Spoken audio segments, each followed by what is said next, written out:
now at 10. I'll always make the choice that I believe is in the best interest of the safety and security of Minnesotans. Governor Walz talks about Minnesota's response to the coronavirus as he self-quarantines, how his views differ from President Trump's. Salons, spas, and other businesses are still closed statewide, but not everyone who's self-employed can access unemployment benefits. I'm Kellen Gray at the Capitol with the letter sent to Governor Walz asking for help. Making hand washing easy for you as we try to stop the spread of the virus. Where you'll find these stations.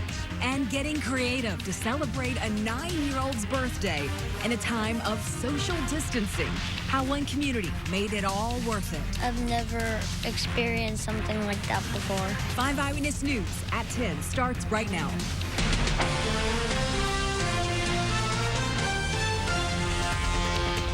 And hello, everyone. Now at 10, the latest accurate information on the coronavirus pandemic. The number of cases of COVID-19 in Minnesota now up to 262 with 1 death. That is out of more than 5,800 tests submitted to the Department of Health.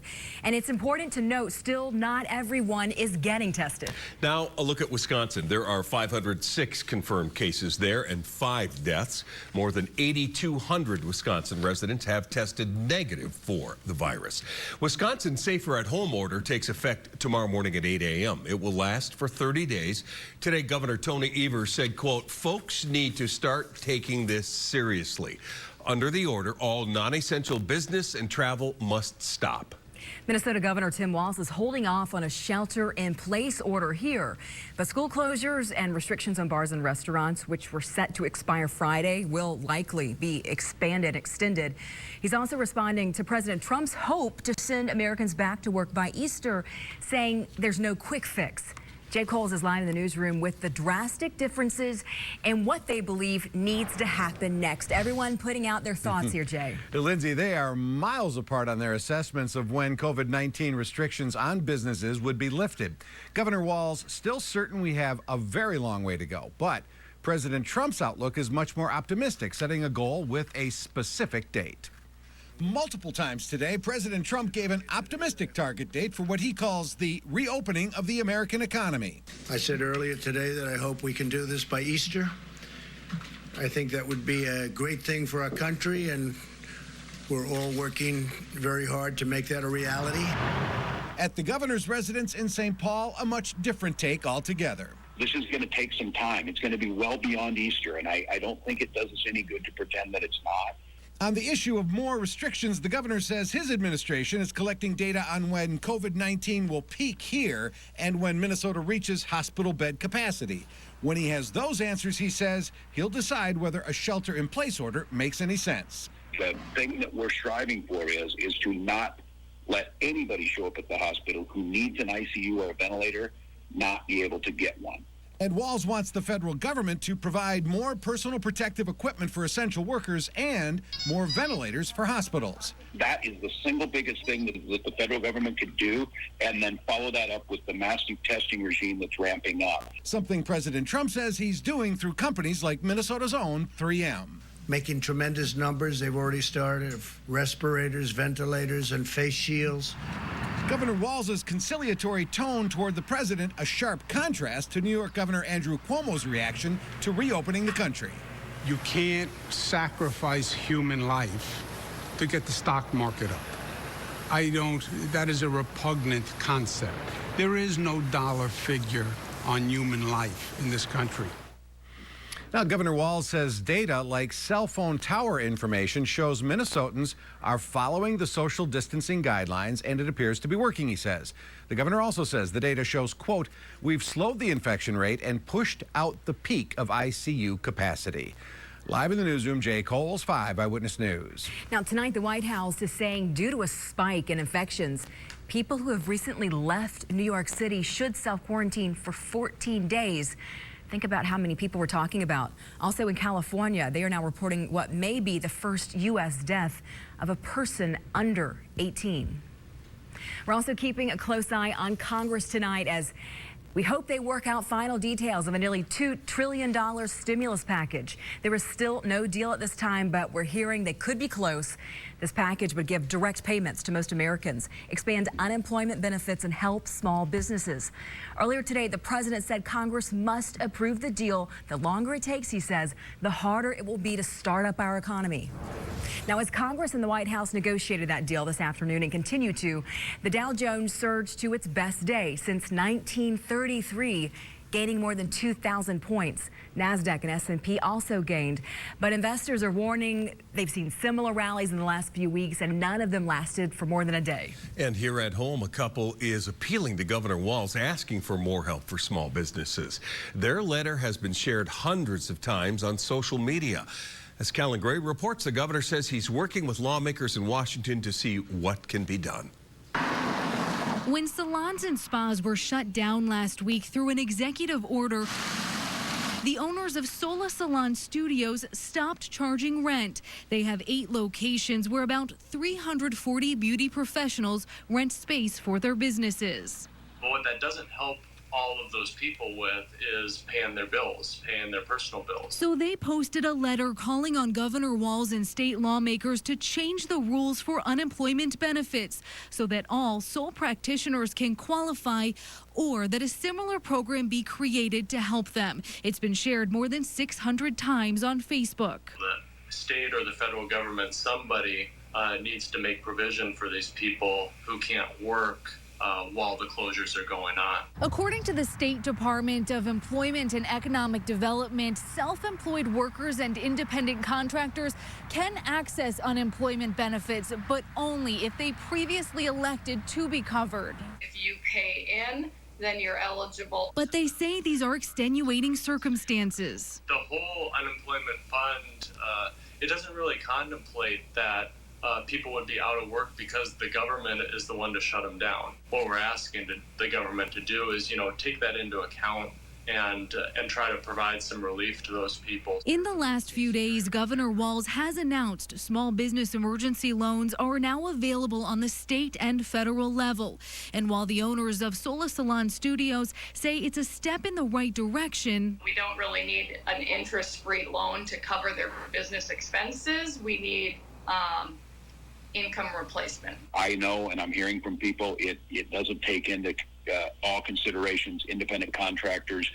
We are continuing to work to provide that data and that support. In the last week, state officials say they have received nearly 150,000 new applications for unemployment insurance, and more than 10,000 of those came from people who work in the personal care and service industry, including salons and spas. Reporting from the Capitol, Callan Gray, 5 Eyewitness News. And as this pandemic grows, we're learning more about the disease itself, the people most at risk, also the symptoms. We've heard about coughing, fever, and difficulty breathing, but KSTP medical expert Dr. Arkel Giorgio says there may be more to watch out for. The loss of smell and taste is a new symptom that's emerging completely. In fact, the World Health Organization is not even declaring that those are official symptoms of COVID-19. However, ENT doctors, ear, nose, and throat doctors around the world are starting to see people who are saying, oh my goodness, I suddenly lost my sense of smell. We've seen it in China, South Korea, Italy, other places around the world. We're getting new data every day, and we're also getting more information from the Minnesota Department of Health on COVID-19 patients, specifically how many are being hospitalized. Dr. Giorgio says the more information we get, the better.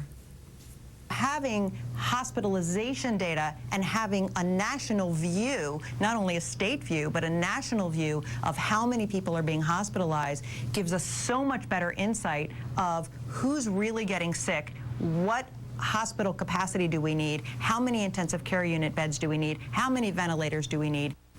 So far, 21 people have been hospitalized in Minnesota. 7 are in intensive care right now. Fortunately, and listen to this, it's an important one, 88 patients no longer need to be isolated. And University of Minnesota doctors are making ventilators to help with the COVID-19 battle. They put together a prototype using off-the-shelf materials. This makes it cheaper and allows it to be more easily scaled into different designs. They say they're working toward helping solve this emergency situation. Well, today it happened. The 2020 Summer Olympics in Tokyo have officially been postponed. The International Olympic Committee made that decision after talking to the Japanese Prime Minister and local Olympic organizers. They say the Games will be held no later than the summer of 2021. This marks the first time the Olympics have been postponed or canceled for anything other than a world war. And globally, there are now more than 421,000 confirmed cases of the COVID-19 virus and more than 18,000 deaths.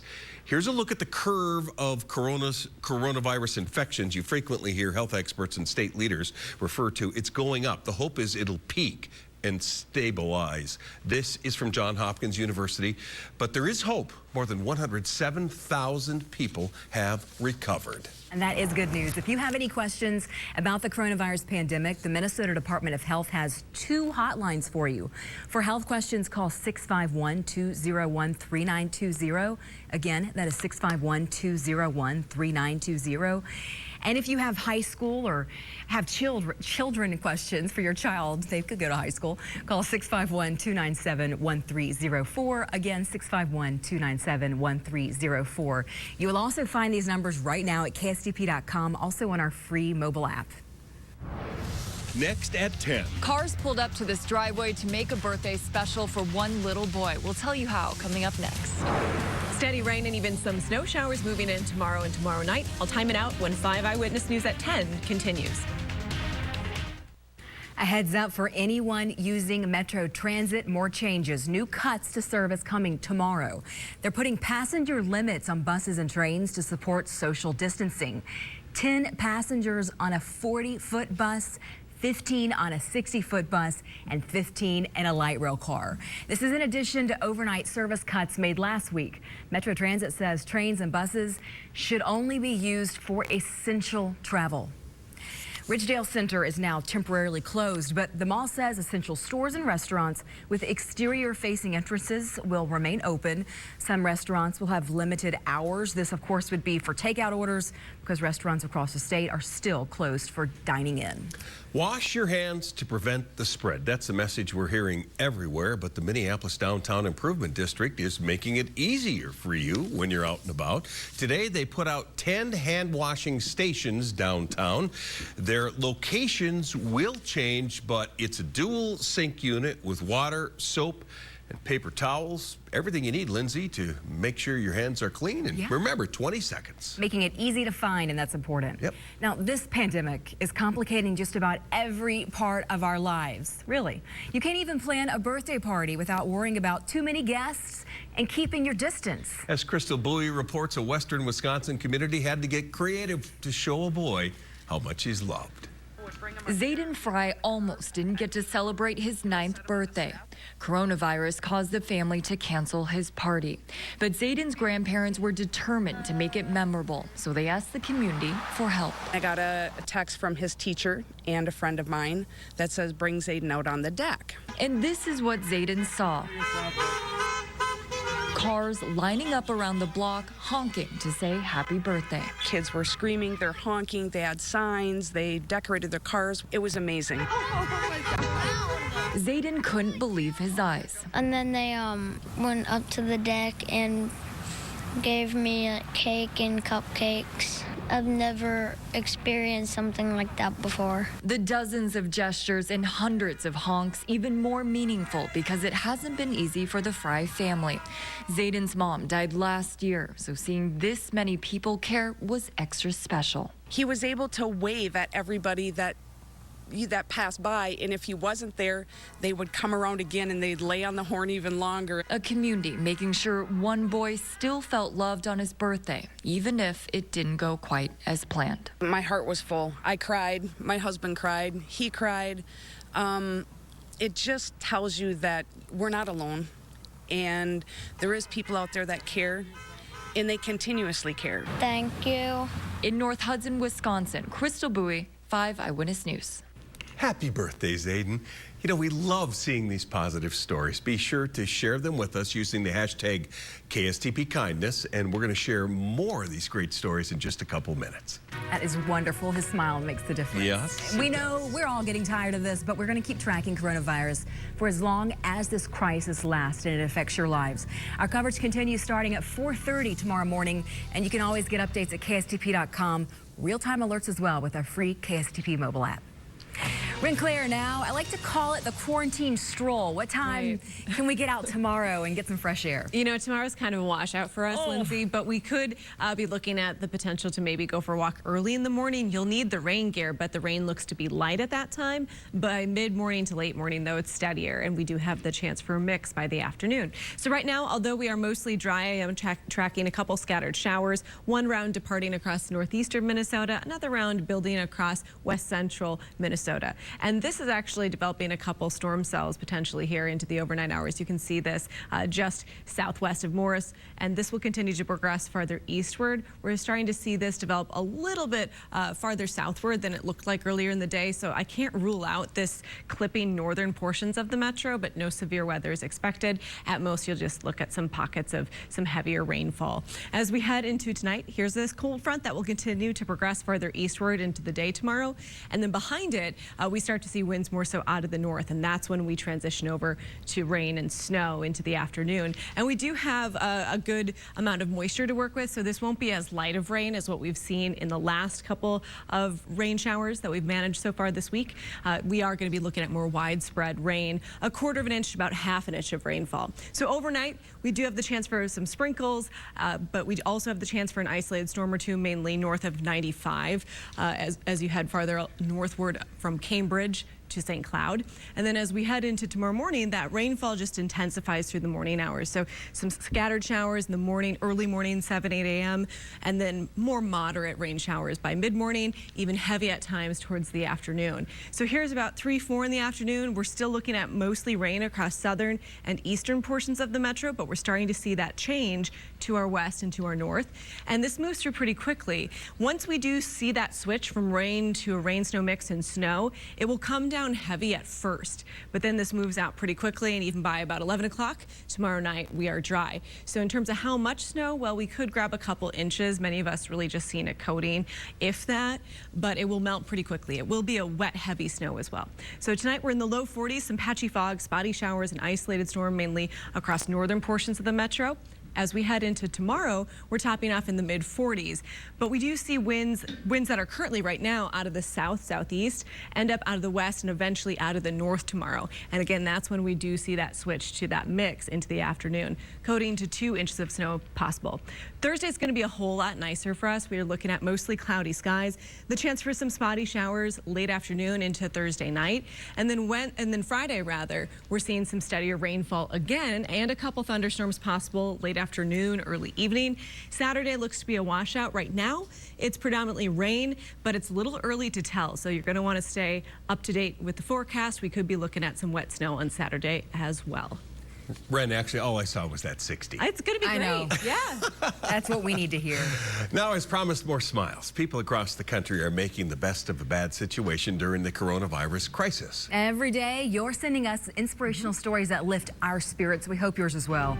In tonight's Minnesota Moment, a little girl just a few weeks old meets her great-grandmother for the first time. This is little Willow Teresa.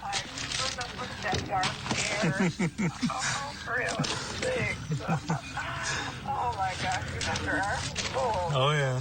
Oh, and you can tell she's delighted. That's Willow Teresa meeting her great-grandmother, Marion, through the window at her long-term care facility. She can't have visitors, but they're making it work thanks to speakerphone. Willow was born at the end of last month and is Marion's 35th great-grandchild. I love that we got to be a part of this. I know.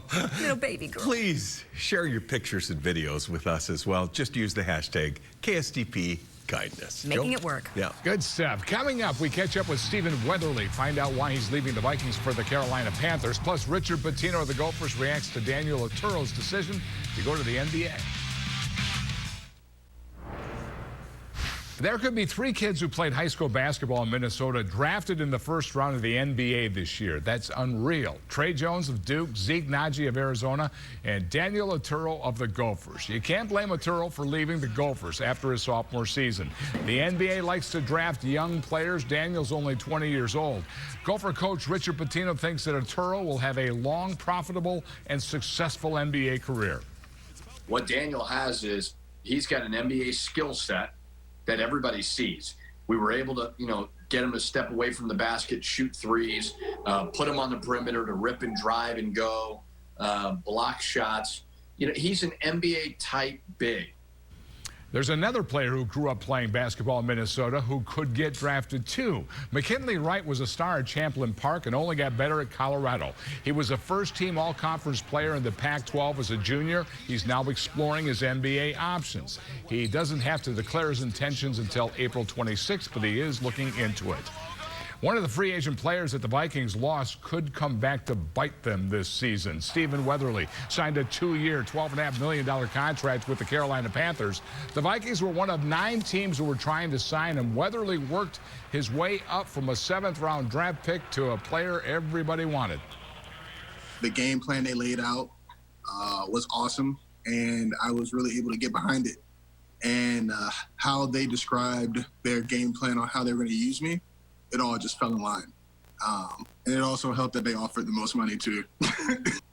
The Vikings will host the Carolina Panthers next season. Former Viking Teddy Bridgewater is their quarterback. That'll be a fun one. Aaron Rodgers of the Packers is a happy man tonight. He just got a new number 2 receiver in Green Bay. They signed Devin Funchess. He played only 1 game last season after breaking his collarbone, but he's a big target who caught 21 touchdown passes in the NFL. And you know when a Major League Baseball player knows it's true love? When your wife is willing to play soft toss for you just so you can get your swings in. This is Byron Buxton of the Twins and his wife Lindsay staying in shape in Florida while the sports takes a break. It's not officially the offseason for the Minnesota Wild, but they sure have been aggressive during the break. They signed a college free agent by the name of Mitchell Chafee. He just finished his junior season at Massachusetts, had 16 goals, 13 assists in 30 games. Some say he was the best college free agent out there. The Nightcap is next. For the Nightcap, the best thing you'll see all day. This little girl not only has a new toy, she can do a perfect impression of that toy, too. When the stuffed animal dances, so does this little girl. I'll tell you what, this toy, I think it's going to be the next Tickle Me Elmo, don't you? Yeah. Oh, my goodness. Tickle me, baby. Yeah. That takes a lot of skill for a little baby. I tried it. It hurt. Actually, I would pay to see that. Oh, I really, my really goodness, would. Joe. Well, you guys, as we continue into tonight, we're looking at a couple sprinkles, an isolated storm mainly north for northern portions of the metro, even more so towards Cambridge and north of 95. As we head into tomorrow, we've got rain showers through the day. It'll be heavy at times. We switch to a mix into the afternoon. We could grab a coating as well. Lindsay? All right, Ren, thank you so much, and thank you for being with us here at 10. Nightline is next. Be sure to join Megan and Chris tomorrow morning for our next edition of 5 Eyewitness News at 4:30. And remember, we're always on with breaking news and weather updates anytime at KSTP.com. Thanks for being with us.